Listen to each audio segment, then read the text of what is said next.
La humanidad siempre ha buscado entender de qué manera funciona el mundo. Desde la antigüedad siempre nos hemos preguntado sobre las estrellas. ¿Qué tan lejos están? ¿De dónde vienen y hacia dónde van?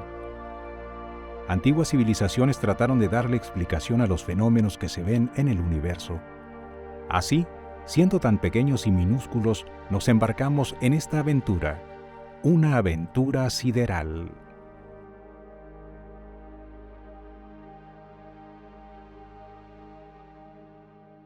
Bienvenidos a Sideral, una narrativa que habla sobre tu hogar, el universo. Una serie que nos hablará de los misterios que nos esperan más allá de donde nuestros ojos pueden ver. Solamente que para conocer estos misterios, tenemos que empezar por nuestro vecindario, el Sistema Solar.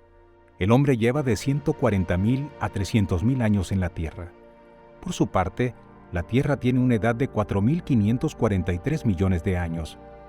Pero antes que nosotros, casi 100 millones de años antes, estaba nuestra estrella, el Sol, una enorme fuente de radiación electromagnética y sin duda alguna el objeto más pesado e inmenso de nuestro sistema solar. Sin el Sol, la vida sencillamente sería imposible. Ni con todos los avances tecnológicos que tenemos podríamos sobrevivir a que se apagara. Es más, no sobreviviríamos a un cambio en él por más pequeño que sea. La Tierra gira alrededor del Sol un promedio de 107.000 km por hora, mientras que el Sol mueve nuestro sistema solar a una velocidad de 200 km por segundo a través de la galaxia. Pero, ¿a qué llamamos sistema solar? Bueno, a un sistema planetario constituido por una estrella y cuerpos celestes que orbitan a su alrededor. En nuestro caso, el Sol es el centro y nosotros nos encontramos en su campo de atracción gravitatoria.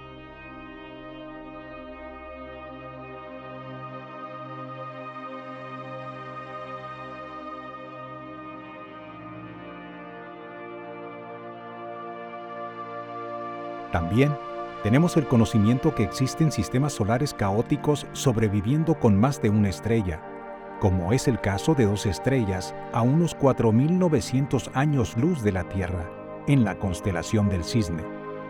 Pero no salgamos del vecindario, no todavía. Viajemos unos cientos de años en el pasado y veamos desde dónde empezó toda esta idea de que el Sol era el centro del sistema solar y por lo tanto los demás planetas giraban alrededor de él, incluyendo la Tierra. Nicolás Copérnico nació el 19 de febrero de 1473 en Prusia Real, mejor conocida como Prusia Polaca. En un principio, era un funcionario eclesiástico, cuya pasión era la astronomía. Más tarde se convertiría en físico, matemático, astrónomo, jurista, clérigo católico, gobernador, diplomático y economista, llegando a ser uno de los pilares de la teoría heliocéntrica del sistema solar, aunque no publicaría su obra hasta 1543, mismo año de su fallecimiento. La historia de nuestro sistema solar abarca millones de años. Sin embargo, la historia de nuestra concepción sobre nuestra galaxia abarca apenas unos cuantos siglos, y concretamente la visión científica moderna sobre ella se constriñe todavía más en el tiempo. Sobre esta segunda datación me gustaría hablarles.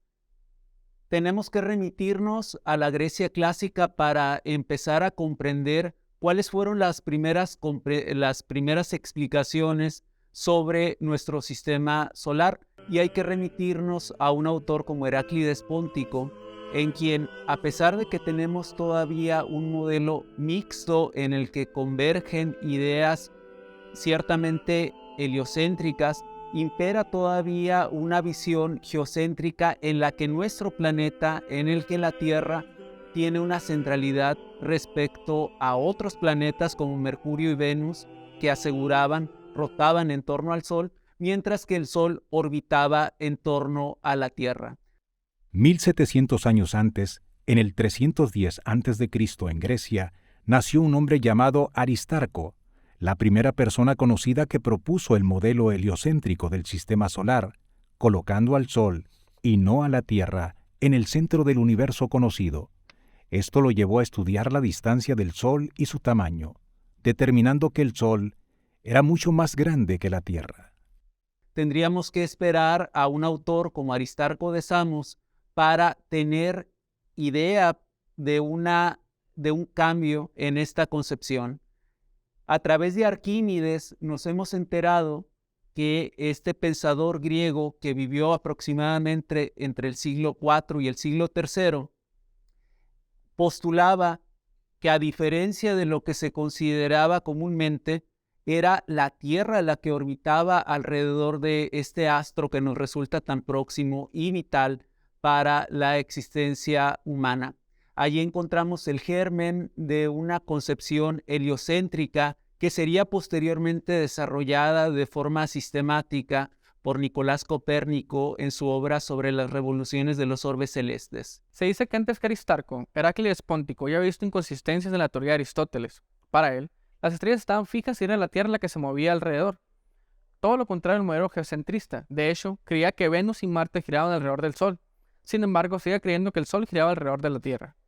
Entonces, lo que se encuentra en juego en estos 17, 16 siglos es la transición de la centralidad de la Tierra en nuestro sistema solar, en nuestra galaxia, hacia un modelo moderno en el que reconocemos la importancia y la centralidad del Sol con respecto al resto de los planetas, incluida la Tierra. Pero ¿por qué entonces el sistema tolemaico, que condensa la geocentricidad, tuvo vigencia durante tantos siglos? Porque sencillamente la idea de que nuestro planeta sea como creación divina o con una factura enteramente humana no tiene una centralidad en este sistema planetario, pues es un tanto conflictiva con creencias, insisto, de índole teológica o de otra naturaleza. Habría que pensar, por ejemplo, que durante el medievo, a partir de una institucionalización de las creencias religiosas bajo la égida de la Iglesia Católica, se constriñó la posibilidad de que se privara de esa centralidad precisamente a nuestro planeta. De allí que va a tener una posición particularmente complicada como hombre cercanísimo a la Iglesia Nicolás Copérnico, en virtud de que por relaciones de índole familiar, concretamente de su tío, este hombre, nacido en la actual Polonia, entonces parte de Prusia Imperial, del Imperio Prusiano, empezó a desarrollar una serie de observaciones empíricas en torno a la rotación de la Tierra, en torno al movimiento de los astros, y concluyó en una obra que se publica en 1543, en el año de su muerte, que en verdad era la Tierra y el resto de los planetas los que orbitaban en torno al Sol. Un hombre de la Iglesia, un hombre que estudió Derecho Canónico, llega a una conclusión totalmente opuesta a esta síntesis de filosofía griega, de teología, y existe polémica respecto al por qué no publicó de forma más temprana precisamente sus investigaciones. Se habla de una autocensura respecto a lo que hubiera significado en términos científicos por no ser un especialista en el tema, pero también se habla de la posibilidad del temor que pudiera tener respecto a la reacción eclesial en virtud, insisto, de su cercanía con la Iglesia. Entonces, esta es la historia, grosso modo, de nuestra concepción moderna sobre nuestro sistema solar.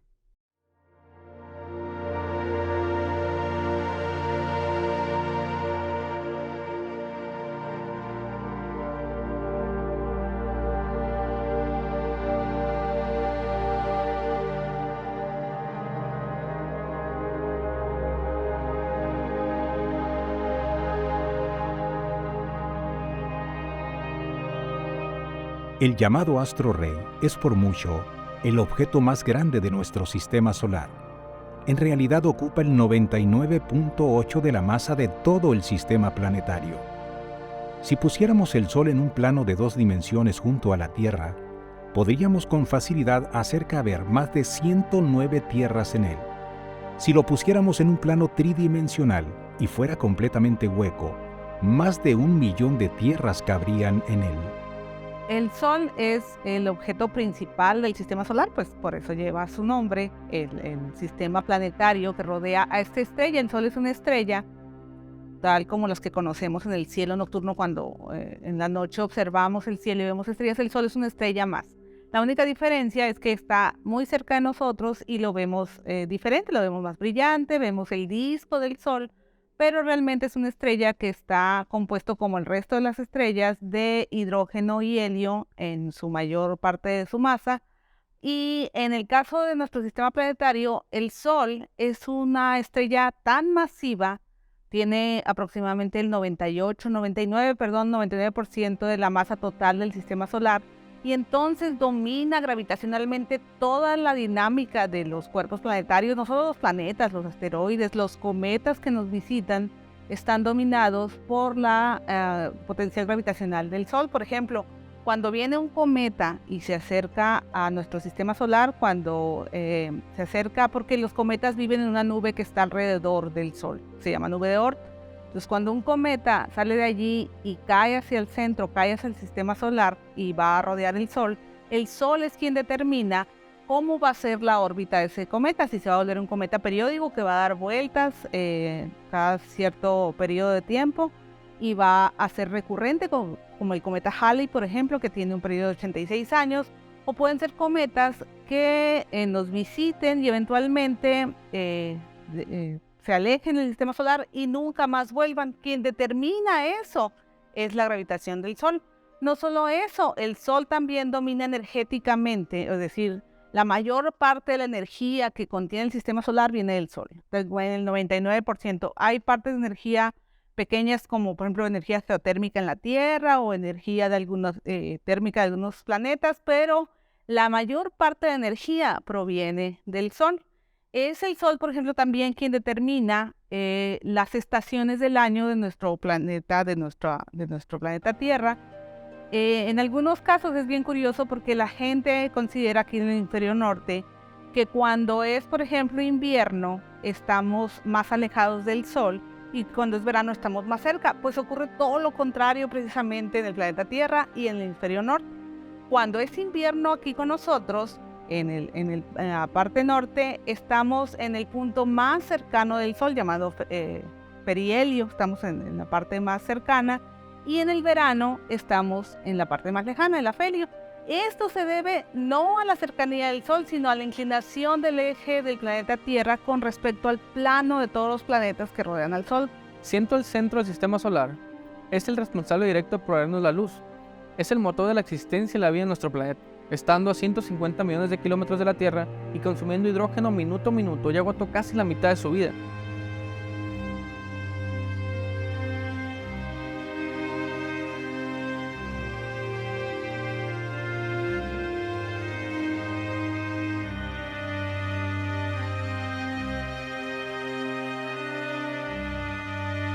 A pesar de lo que vemos, el Sol no es ese color amarillo naranja que percibimos en nuestra vida diaria, sino blanco. Aunque la única manera aparente de saber cuál es el verdadero color del Sol sería viajar al exterior del planeta Tierra, con la ayuda de un prisma se puede observar que la luz solar se divide en el espectro de sus colores: amarillo, naranja, rojo, verde, azul, índigo y violeta. La mezcla de estos colores da como resultado una tonalidad blanca.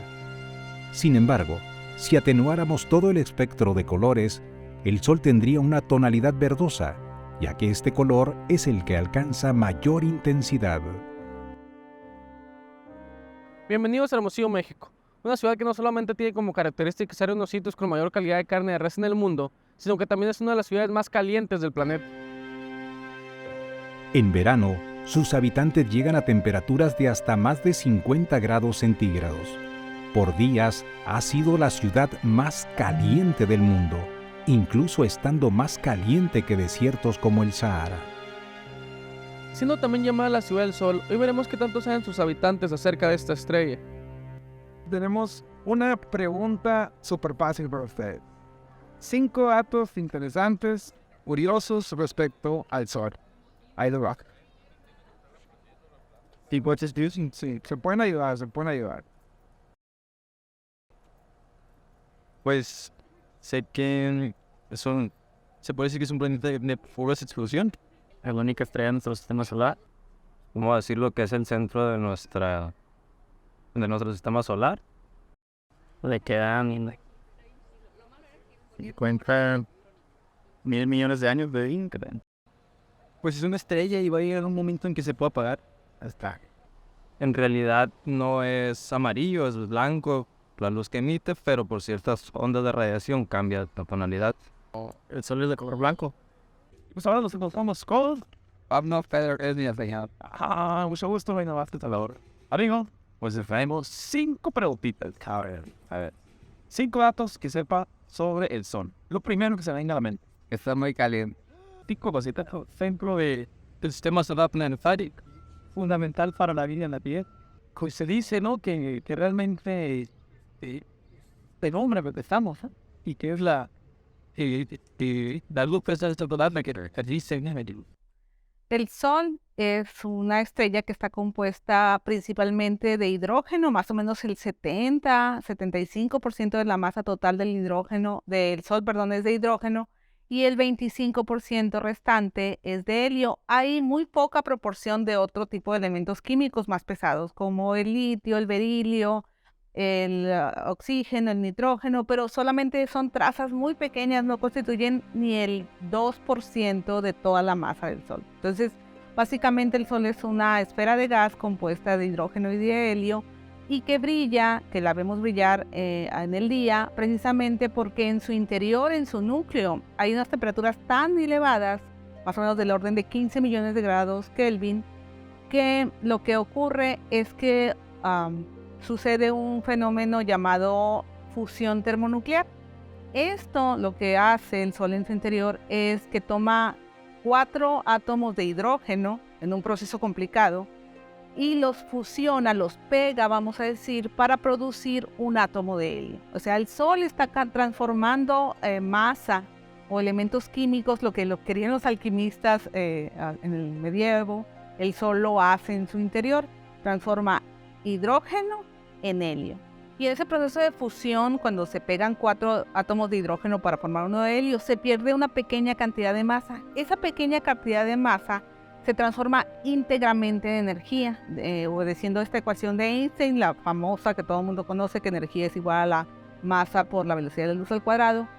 Usando esa sencilla ecuación podemos saber cuánta energía está produciendo el Sol debido a la masa que pierde por el proceso de fusión termonuclear. Con esto sabemos que el Sol cada segundo está transformando 4.000 toneladas de masa íntegramente de energía. Es energía la que nos llega a la Tierra y es la que hace posible pues la vida principalmente, y además de que tengamos estaciones benignas para que se desarrolle vida en este planeta.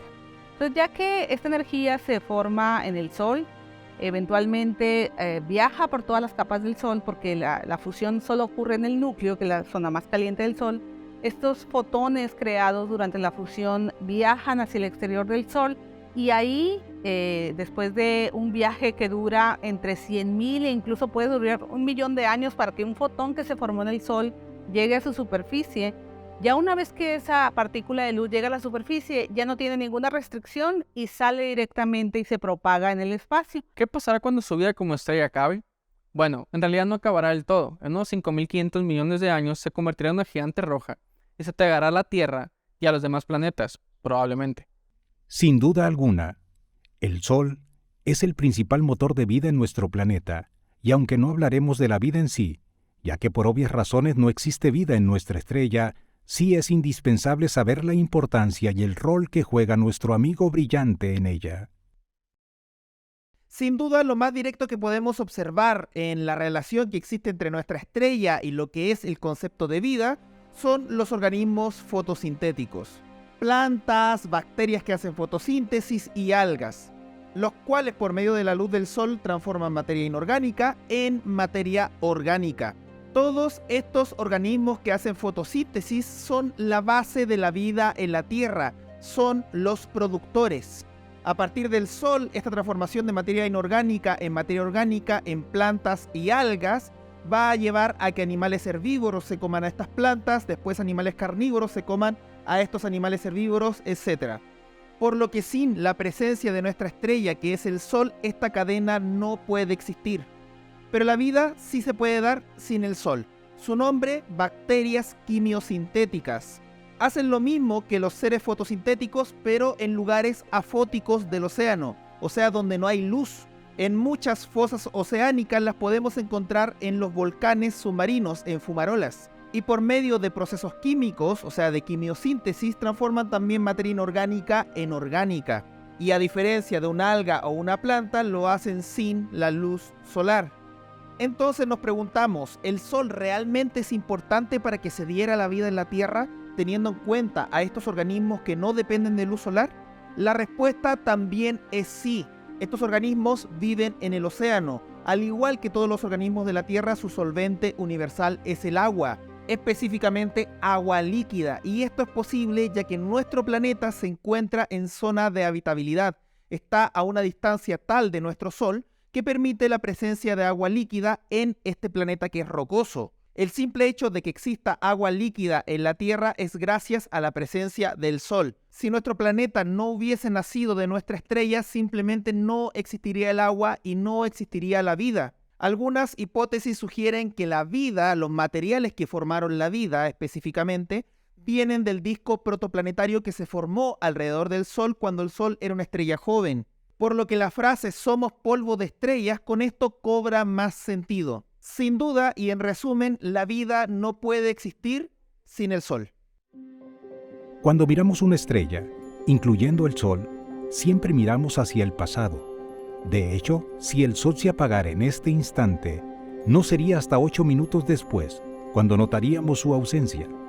Claro, su efecto es inmediato, pero la luz que viaja a 300.000 kilómetros por segundo tarda ni más ni menos que 8 minutos en llegar desde el Sol hasta la Tierra. De hecho, el Sol es nuestra estrella más cercana. Muchas de las que observamos en nuestro cielo nocturno hace muchísimos años que ya no están ahí, pero esto es para otro capítulo. Sin duda alguna, el Sol es el ingrediente principal para la vida, si no el más importante, uno de los más importantes, al menos de la vida como la conocemos en la Tierra. A lo largo de esta aventura nos seguiremos encontrando con nuestros astros vecinos, visitaremos cada uno de los planetas y veremos sus principales características, y si hubiera vida, cómo sería, y la importancia que juegan dentro de nuestro sistema solar. Esto es solo el principio de lo que se viene cuando pasemos la barrera de nuestro vecindario.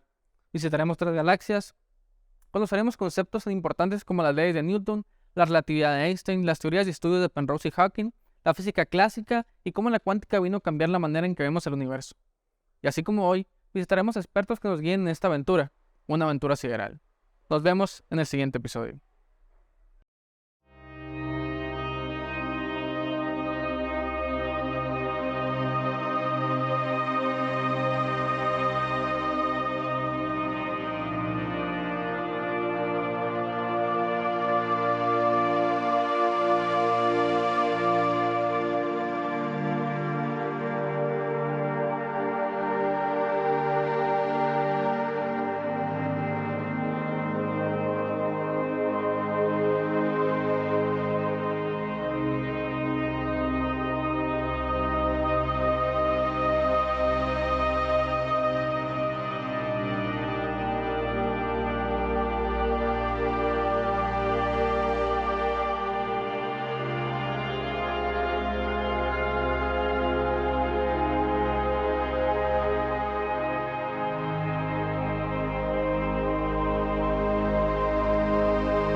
Hay un autor llamado Hans Blumenberg que plantea una metáfora de índole epistemológica de largo alcance que nos vincula directamente con la luminosidad y, por supuesto, con la filosofía griega al recuperar la figura de la caverna como sinónimo de oscuridad, como sinónimo de ignorancia, y señala Blumenberg que emerger de la caverna, caminar erguidos, sintetiza literal y metafóricamente la autorrealización humana en la medida en que ensancha nuestro horizonte cognitivo, nos abre un campo de visión, pero también simultáneamente nos deja expuestos a la visión de otros y de otros que son potencialmente depredadores.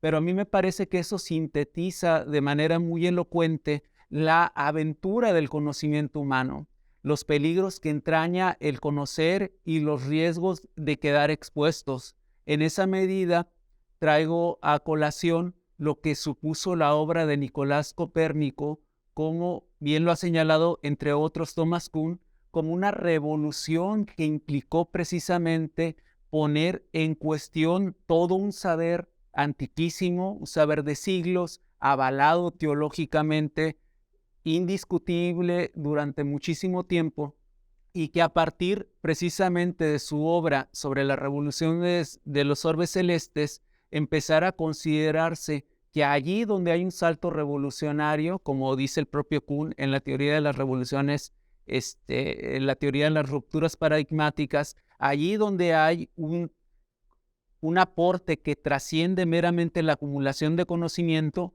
estamos ante la presencia de una revolución de índole copernicana, como lo sería la propia teoría de la evolución darwinista, como lo sería la formulación del inconsciente por parte de Sigmund Freud, como lo fue en su momento la revelación de la importancia de los factores económicos en la historia humana y concretamente en la lucha de clases por parte de Carlos Marx. Entonces, esta metafórica de fondo que es la revolución copernicana nos ilustra hasta la actualidad esta hermosa aventura que entraña el conocer de la que nos hablaba Hans Blumenberg.